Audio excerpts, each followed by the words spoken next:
आजको समयमा सफल बन्नको लागि तपाईको इङ्ग्लिस राम्रो हुनु अत्यन्त आवश्यक छ। पढाइ, काम, व्यापार, वैदेशिक रोजगार तथा अध्ययनदेखि हरेक क्षेत्रमा इङ्ग्लिस ल्याङ्ग्वेजले ठूलो भूमिका खेल्छ। त्यसैले तपाईको इङ्ग्लिस ल्याङ्ग्वेजलाई छोटो समयमा इम्प्रुभ गर्न मेरो इङ्ग्लिसले लेभल अनुसार कोर्स गराउँछ। हामीसँग पहिलो लेभलमा basic to lower intermediate grammar class छन्, जहाँ तपाईले सेन्टेन्स बनाउन इम्पोर्टेन्ट ग्रामर रुल्स र वर्ड्सहरू सिक्न सक्नुहुनेछ। कि त तपाईँ इङ्ग्लिस मजाले बुझ्नुहुन्छ र लेख्न सक्नुहुन्छ तर बोल्न गाह्रो हुन्छ भने हामीसँग तपाईँको लागि इन्टरमिडिएट स्पोकन इङ्ग्लिस कोर्स छ।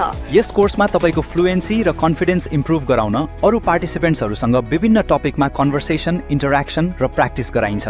दिनको 50 मिनेटले हप्ताको 6 दिन क्लास हुन्छ भने प्रत्येक कोर्सको अवधि 2 महिनाको रहेको छ। हामीसँग पुतली सडकमा फिजिकल क्लास उपलब्ध छन् भने अनलाइनमा पनि फिजिकल जतिकै गुणस्तर बनाइराख्न क्लासमा 12 जना मात्र राख्ने गरिएको छ। हाम्रो कोर्सहरूलाई जोइन गरेर सयौं स्टुडेन्ट्स, प्रोफेसनल्स तथा सेलिब्रिटिजहरूले आफ्नो इङ्ग्लिस राम्रो बनाई सक्षम बनेका छन्। त्यसैले आजै हाम्रो एडमिसन अफिसरसँग स्क्रिनमा दिएको नम्बरमा सम्पर्क गरी आफूलाई उपयुक्त हुने कोर्स र समय सल्लाह गरेर आफ्नो सिट सुरक्षित गर्नुहोस्।